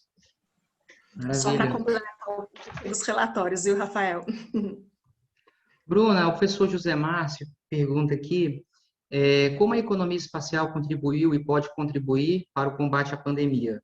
Eu vi que você fez um destaque que pode ser serviços, essas inteligências, né, que são utilizadas no meio ambiente, monitoramento de mudanças climáticas.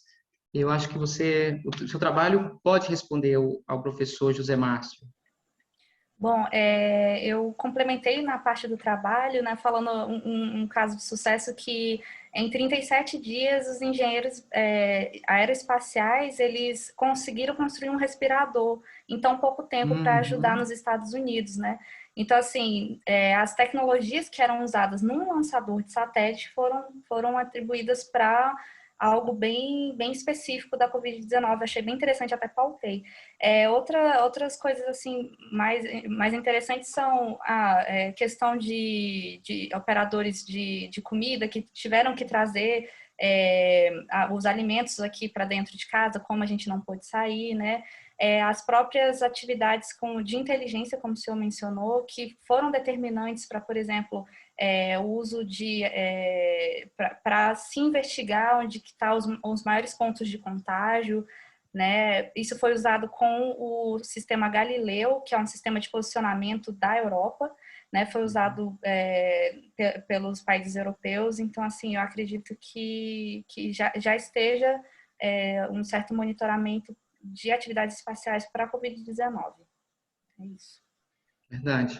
E também está acontecendo como se fosse uma migração, né, de muitos pesquisadores de outras áreas, como engenharia, todas as áreas, na verdade, para pesquisar justamente essas questões relacionadas à pandemia, né? Eu vi uma notícia no site da USP que tem um grupo de professores, eles estão fazendo esse trabalho neste momento, aí vão publicar posteriormente, como foi essa migração, quantos profissionais, o quanto o Covid trouxe pesquisadores para a área, né? Tem esse ponto também. Bem, eu acho que agora a gente pode falar um pouco do trabalho do Leonardo. Obrigado, viu, Bruno? Obrigada.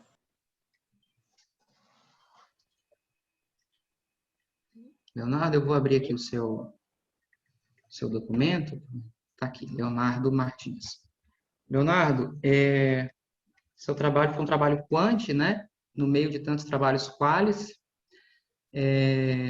Eu queria que você falasse um pouco como você chegou na ideia desse trabalho e qual literatura você pode utilizar, na verdade, para utilizar como lacuna para esse tema, ou seja, por que estudar esse tema e se você encontrou essas lacunas e justificativas.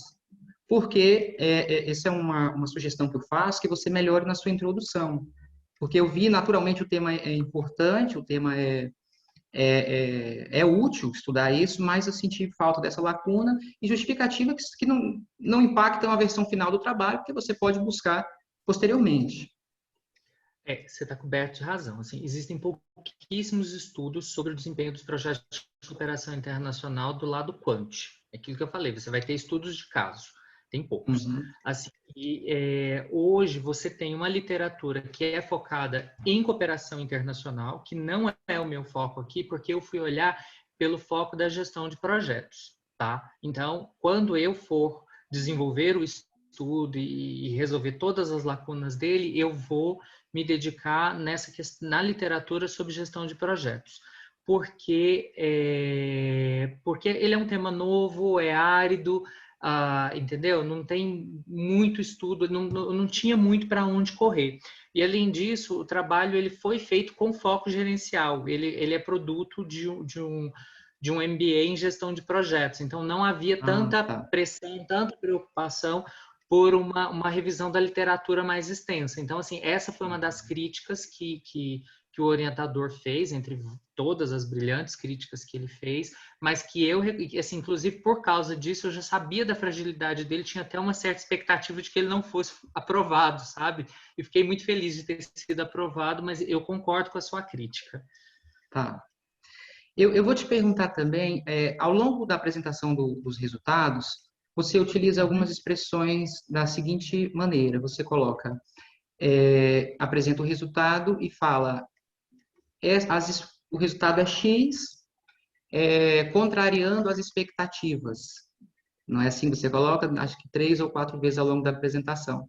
Eu te pergunto, o que vêm ser essas expectativas? A sua expectativa como pesquisador, ou seja, você formulou hipóteses e premissas, e, né, se tiver, tem que deixar mais claro, ou são da literatura? Você consegue refutar um trabalho que esteja feito ou não? De quem, entre aspas, de quem são essas expectativas? A expectativa de reconhecer aquela variável como um fator de risco para o projeto. Então, acho que eu deveria caprichar na redação nesse aspecto, tá? Porque, assim, como ele tem um aspecto gerencial, eu trabalhei durante muito tempo, fui diretor de projetos, gerente de projetos nessa área, trabalhei mais de 10 anos com cooperação, então talvez eu tenha os vícios de poder olhar o objeto muito de perto e não com o olhar de alguém que está chegando agora ao assunto. Então, eu acato a sua crítica nesse sentido. Uma parte muito interessante do seu trabalho também seria essa figura 3, que é a porcentagem média da execução dos projetos, né? Talvez se você pudesse até abrir para a tela para os colegas verem. Não sei se você está fácil para você. Na figura 3. O que você fala da porcentagem média de execução de projetos por anos. Eu vi que você apresentou nos seus slides. Isso, posso sim. Eu tinha fechado a apresentação, mas eu estou com o artigo aberto aqui. Eu consigo apresentar ela. É essa a figura. Isso, é bom que os colegas podem acompanhar com a gente, né? Então, vamos lá. Olha, interessante. A gente vê nessa figura, você vai me corrigindo se eu estiver errado, tá bom? Que no primeiro ano existe, digamos assim, é um início do projeto, certo? Então, existe aí uma formação de equipe e aprendizado. Isso. A gente pode falar que existe aí uma curva de aprendizagem para os 2 anos subsequentes? Isso. Essa é a lógica. Eu te pergunto, essa é uma conclusão somente do seu trabalho ou seria natural em outros projetos? O que você pode me dizer sobre isso? Olha, eu acho que ela é possível acontecer em outros projetos, mas eu acho que ela é mais crítica por ser projetos que são desenvolvidos em parceria com o governo, por causa da rotatividade. Né? Então, porque as pessoas, o que as pessoas veem da rotatividade, normalmente é só no nível de ministro, de secretário, mas você tem a rotatividade para baixo também, sabe? Então, assim, se você troca um diretor, troca um gerente, então, e aí o Brasil é o único país que legislou sobre cooperação internacional, porque cooperação internacional ele é um ajuste de vontade entre 2 entes soberanos. Então, não existe uma hierarquia de legislação de um sobre o outro. Mas aí o Brasil virou e falou assim, olha, a administração pública só pode cooperar se for debaixo dessas regras. Então, o organismo internacional se sujeita a isso. E uma das regras que aqui eu faço crítica no meu trabalho é essa questão de você fazer um projeto com um organismo internacional, joga o dinheiro no organismo internacional, mas você mantém a execução. Então, eu que sou gerente desse tipo de projeto, eu que escrevo o termo de referência, eu que faço a seleção da empresa, eu que pago os produtos, eu que supervisiono os produtos, percebe? Então, ela tem uma excrescência na natureza do que é uma cooperação internacional. E aí, essa equipe cai de paraquedas na gestão desse projeto de cooperação internacional, não conhece esse arcabouço legal, e aí isso tem um impacto na execução. Perfeito. No segundo ano e terceiro ano, bem como no quinto e no sexto, seriam anos onde talvez eles estivessem com a eficiência, vamos usar esse termo, a maior eficiência. A gente pode concluir isso? Porque, pelo que eu li no seu trabalho, entendi, tanto no quarto ano como no sétimo, existem prazos, períodos em que há como você disse, o projeto tem que ser gasto, senão perde dinheiro. Isso, você tem que devolver para o tesouro, exatamente. Então, há um certo desespero pela execução. Então, você corre a executar como um louco. Eu entendo o seu ponto de vista, acho que é possível fazer essa afirmação, mas com uma cautela. Nem todos os projetos chegam ao quinto, sexto e sétimo ano. Ah, tá. Ok?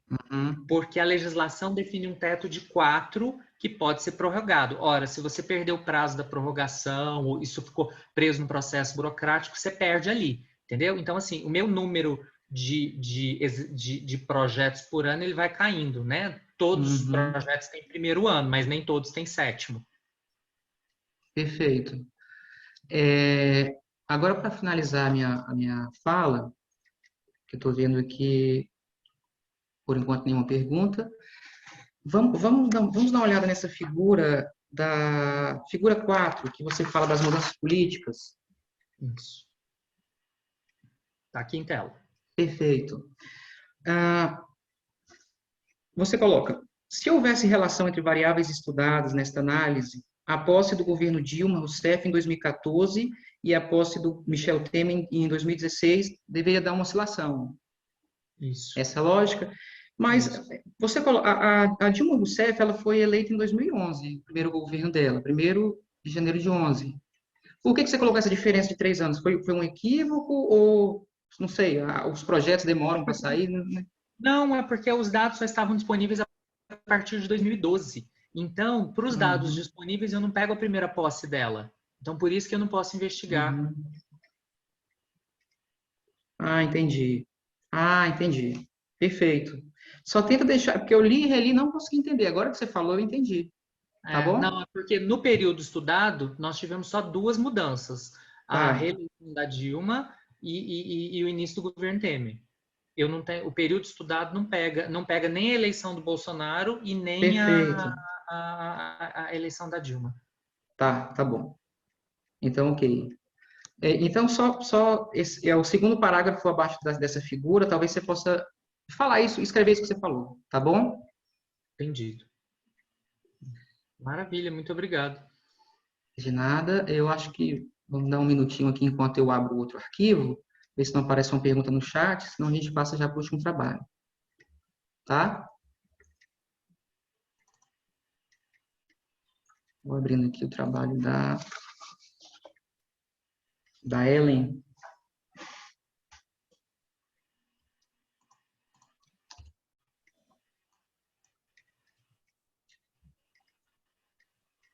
Tá por aí, Ellen? De dificuldade de Sim, cancelar. estou por aqui. Tá. Não, é só cancelar seu vídeo aqui embaixo, no canto esquerdo inferior, stop vídeo, que você já sai. Mas a Ellen já está escutando a gente. Vamos conversando aqui, Ellen. Assim como eu falei Ele não está aparecendo. nos outros trabalhos, no canto esquerdo inferior da sua tela tem um microfonezinho e a tela. Se você apertar nele, ele fecha tanto o microfone quanto... Aí, fechou o microfone. Perfeito. Perfeito. Então, vamos lá. Ellen, eu vou fazer alguns comentários, como eu falei, e depois eu vou fazer algumas perguntas, tá? Tá. Em primeiro lugar, também achei seu trabalho bastante interessante, mas eu queria ressaltar uma coisa que eu vi no seu trabalho, que pode ser útil para os outros colegas também. Quando a gente faz um artigo, naturalmente, a gente tem sempre que pensar na chamada linguagem científica, tá? Ela se caracteriza por ser impessoal, informativa, técnica, né? Sempre na voz passiva, coesa, exata, sempre usar a linguagem denotativa. Ou seja, a linguagem no sentido literal. Por que eu estou falando isso? O seu texto ele é muito bom, muito bom. Só que tem algumas expressões que você utiliza que quando você for submetê-lo, você vai receber críticas, tá? Você tem que entender que você está transmitindo uma informação, um conhecimento, então ele é um trabalho técnico, assim como uma bula de remédio, digamos assim, tá? Ali não é bem-vindo termos muito ou pouco usuais, não utilizados pela academia. Então, por exemplo, quando você coloca seu caráter de engessamento das estruturas administrativas, você se refere à burocracia de Max Weber? Seria isso, né? Sim. Então, seria adequado não usar essa linguagem conotativa, tá? Malgrado do Brasil, o novel diploma perpetrou, baila a conceituação, etc., tá? Evita esses termos, no meu modo de ver, eles não são bem-vindos, tá? Nesse tipo de trabalho. Tá. Perfeito? Anotando? Agora, eu quero falar com você sobre a seção 2.3, que você expõe o seguinte. Desta maneira, percebe-se uma considerável desburocratização dos procedimentos de compra e contratação nos modelos preconizado pelo modelo gerencialista, né? Eu te pergunto, você acredita que o que ocorreu nesse cenário, está ocorrendo nesse cenário, né, e mais especificamente nas compras da PRF, se assemelha ao que o modelo gerencialista preconiza? Você acha que dá para fazer uma comparação ou ela seria um pouco equivocada? Sim, considero que sim, é possível. Uhum. No meu modo de ver, se a gente pegar a teoria sobre esse tema, a gente vai falar o seguinte: esse modelo gerencialista, ele fala da autonomia dos gestores, flexibilização e descentralização, ele fala de redução dos níveis hierárquicos. Tudo isso você colocou no seu trabalho, certo? Certo. Contudo, eu vejo o seguinte ponto: não foram, por exemplo, definidos claramente quais são os objetivos daquela administração. eu pergunto se houve internalização de rotinas, procedimentos pensados, estudados, levando em consideração a opinião pública, houve participação social, entendeu? Análise de competição dentro das instituições, que também é defendido, a análise da atividade, a análise da eficiência das atividades. Você acha que conseguiu ser medido? Então, assim, no meu modo de ver, eu vejo que foi justamente a situação contrária, tá? Nesse cenário da PRF, enfim, no momento que nós estamos vivendo, ele seria talvez o mais inadequado para a gente falar, porque se você... O que é eficiência? É a relação entre inputs e outputs, né? Foi autorizado, por exemplo, que a gente compre máscaras, álcool, etc., por um preço mais elevado. Não foi essa a lógica do trabalho? Foi. Então, nesse momento, eu vejo essa situação. É muito complicado você pegar um outline, um momento, digamos assim, um momento de guerra, e falar, olha, eu vejo uma quebra, uma ruptura, e podemos dizer, analisando esse cenário, que eu percebi eficiência, eu percebi que melhorou, a gente pode aplicar, etc, etc. Tá? Então, eu só tomaria um pouco de cuidado nesse sentido, de você pegar os seus achados e querer, não querer mostrar, mas demonstrar, né, como foi feito, como se fosse assim, uma verdade que daqui para frente isso pode funcionar em todos os cenários, talvez não, entendeu? Entendi. Talvez essa ideia que aconteceu, talvez seja para esse momento. Não sei se essa disruptura que você utiliza essa palavra na conclusão, eu também achei ela muito, muito incisiva, né? Não é por aí. Eu não sei, por exemplo, se o Estado brasileiro está preparado para uma desburocratização. Não sei, né? A gente viu nesse cenário aí, onde era mais fácil comprar as coisas, enfim, o governador sendo impeachmentado, o outro sendo afastado, etc, etc, etc. Talvez se a gente desburocratiza agora, vai aumentar o trabalho aí dos nossos colegas, né? Do TSE, do TCE, TCU, etc, etc, né? Não sei se a sociedade, digamos assim, a gente tem essa maturidade, né? O brasileiro como um ser cordial, esse é um termo utilizado, né? Homo cordialis, onde a gente se sente à vontade para solicitar favores que não deveriam ser pedidos e se sente à vontade também para conceder favores, né? Que não seriam concedidos. Então, a burocracia serve justamente para isso. Então, eu só tiraria um pouco o peso que você deu no trabalho. Ele é legal, ele é muito interessante. Você deixa bem claro a mudança do cenário, de como era de um jeito e como foi desse. E talvez ele seja aí mais como um levantamento, tá? Do que uma nova forma de ver, um novo paradigma que possa ser falado. Ok, muito obrigada, professor. Peguei. Uhum. Eu vou convidar os colegas. Deixa eu ver aqui se tem mais algum comentário. Senão, a gente já extrapolou um pouco o nosso tempo.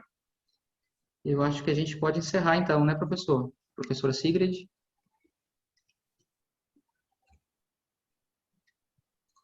Não tem problema a gente extrapolar uma sessão tão qualificada, né? Tanta coisa interessante. Rafael, muito obrigada também pelo seu trabalho muito criterioso, cuidadoso. Enriquece, né, nosso conhecimento. Obrigada a todos os autores que apresentaram o trabalho. Sim, podemos encerrar então, passamos um pouquinho, mas não tem problema nenhum. Convido a todos para irem para a próxima sessão que temos agora também sobre gestão de projetos. Muito obrigada, viu, Rafael? Obrigada, boa tarde. Obrigada. Tchau. Eu acho que a Raíza pode encerrar a gravação, Raíza, e encerrar a sessão também.